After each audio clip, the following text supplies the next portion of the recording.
last day of the legislative session in Albany. Recently, both houses passed a bill that would ban food and retail stores from refusing to accept cash payments.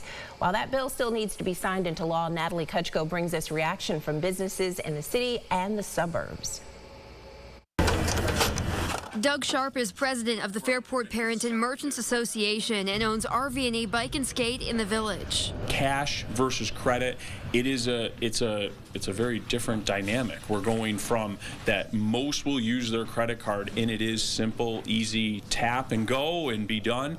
But I think there is still that need to have the ability to somebody that they choose to want to pay cash to be able to take the cash. Legislation introduced by two downstate lawmakers passed the Senate and Assembly in late May. If signed into law, this would ban retailers all across the state from declining cash as a form of payment. Those who sponsored the bill say it aims to protect low-income or elderly consumers in accessing the essential services they need. I don't think that any business should find themselves in a position to refuse someone from being able to get something that they need just because they don't want to accept cash. They need to provide a viable option for that person. And I also want to note too, it's not cheap to be a cashless business, right? Cash is king for a reason, right? And small businesses depend on your cash. So if there's a business that's cashless, take that cash and go spend it at one of your mom and pop shops here in Rochester. I guarantee you they're going to appreciate it. Elissa Rossi serves the southeast and northwest quadrants of the city and says the bill is likely driven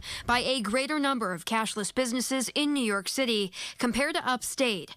For some retailers, though, this would mean making adjustments. It's the convenience level. They're doing it for the customer to make it convenient. Just use a simple tap and go.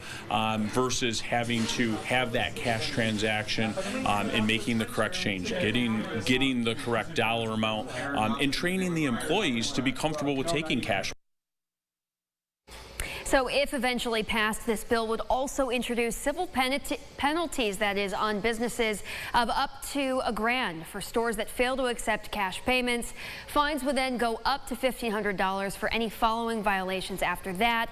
And the legislation now goes before the governor, as mentioned, for approval.